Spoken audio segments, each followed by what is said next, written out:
कुठलीही चूक न करता KYC ही योग्य पद्धतीने कशी करायची ते या व्हिडिओमध्ये सांगितलेलं आहे। आधार नंबर टाकायचा आहे तुम्हाला।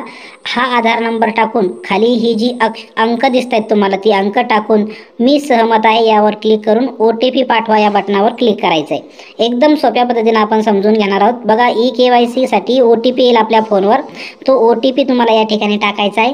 आता यानंतर पुढे बघा वडील किंवा पतीचा आधार क्रमांक तुम्हाला या ठिकाणी टाकायचा आहे आणि हे जे अंक आहेत ते अंक तुम्हाला साईडला टाकायचे आहेत कॅप्चामध्ये।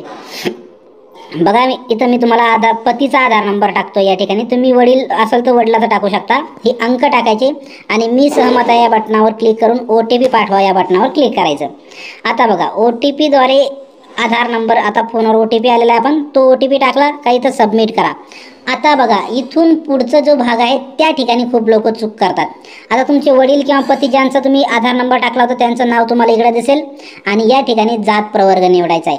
अनुसूचित जाती, अनुसूचित जमाती, इतर मागास प्रवर्ग, भटक्या जाती अ ब क ड आणि विशेष मागास प्रवर्ग आणि सर्वसामान्य, यामधून तुमची जी जात प्रवर्गामध्ये तुम्ही येत असाल ते निवडायचं। आता मी सर्वसामान्यमध्ये ओपनमध्ये येतो म्हणून मी सर्वसामान्य निवडलंय आणि हे जे खालचे प्रश्न आहे त्याला होय म्हणायचं आहे।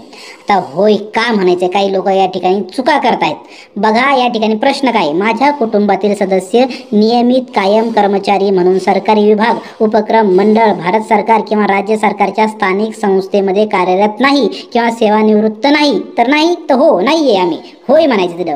आणि माझ्या कुटुंबातील केवळ एक विवाहित आणि एक अविवाहित महिला या योजनेचा लाभ घेत आहे, याला देखील होय म्हणायचं। होय, आमच्या कुटुंबात एकच महिला लाभ घेत आहे किंवा दोन महिला लाभ घेत आहे आणि एक विवाहित आहे किंवा एक अविवाहित आहे, होय।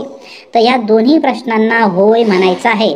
आणि इकडचा जो पहिला प्रश्न तुम्हाला वाटत असेल की सेवानिवृत्तीचा लाभ घेत नाही, नाही घेत, होय होय म्हणायचंय, दोन्ही ठिकाणी होयच म्हणायचंय, चुका करू नका। आणि या ठिकाणी सबमिट करा या बटनावर क्लिक करायचंय। आता बघा तुमच्या फोनवर बघा तुमची KYC या ठिकाणी यशस्वीरित्या पूर्ण झालेली आहे। हे दोन्हीही प्रश्न तुम्ही योग्यरित्या सोडवल्यानंतर त्याचं उत्तर हे होय करायचं आहे। बघा तुमची KYC ही